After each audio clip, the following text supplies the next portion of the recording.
আজ নিয়ে চলে এসেছি একটা খুব সাধারণ রেসিপি, একটু অসাধারণ স্টাইলে। এই রেসিপিটির জন্য আমি নিয়ে নিয়েছি একটা আলু আর এক ফালি কুমড়ো।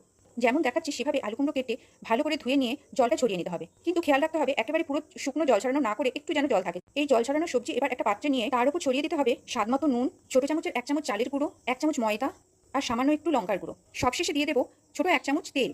অন্য সবজি ভাজার তেল আগে থেকেই আমার রাখা ছিল, সেই তেলই 1 চামচ আমি দিয়ে দিয়েছি। এটা সাদা তেল ছিল। এবার সবকিছু একসাথে সবজির মধ্যে ভালো করে মিশিয়ে নিতে হবে। ভাজার জন্য খুব বেশি তেলও এখানে লাগবে না, অল্প তেলেই এটা হয়ে যাবে। কাটা আলু কুমড়োগুলো দিয়ে দেবো। গ্যাসের ফ্লেম মাঝারি আঁচে রেখে কড়াইয়ে আলু কুমড়ো একটু নাড়াচাড়া করে কিছুক্ষণ রান্না করব। এবার একটু কম আঁচ করে দিতে হবে, রান্না হতে হতে আলু কুমড়ো অনেকটাই মজে আসবে। এবার চাপা দিয়ে কিছুক্ষণ কম আঁচে রেখে দেবো, যাতে আলু কুমড়ো ভেতর থেকে ভালো করে সেদ্ধ হয়ে যেতে পারে। সেদ্ধ হওয়ার সঙ্গে সঙ্গে ময়দা চালের গুঁড়ো দেওয়ার ফলে একটু বেশ ভাজা ভাজা মচমচা ভাবও চলে আসবে। কিছুক্ষণ পর ঢাকনা খুললে দেখবেন আলু কুমড়ো ভেতর থেকে রান্না হয়ে সেদ্ধ হয়ে গেছে, আর উপরে একটা ভাজার একটা সুন্দর লেয়ার পড়বে আর বেশ মচমচা একটা ভাব আসবে। সব শেষে প্রয়োজন মতো স্বাদ মতো নুন দিয়ে দেবেন। এখানে দেখুন রান্নাটাও হয়ে গেছে, এদিকে তলায় কতটা তেল পড়ে রয়েছে। খুব কম তেলে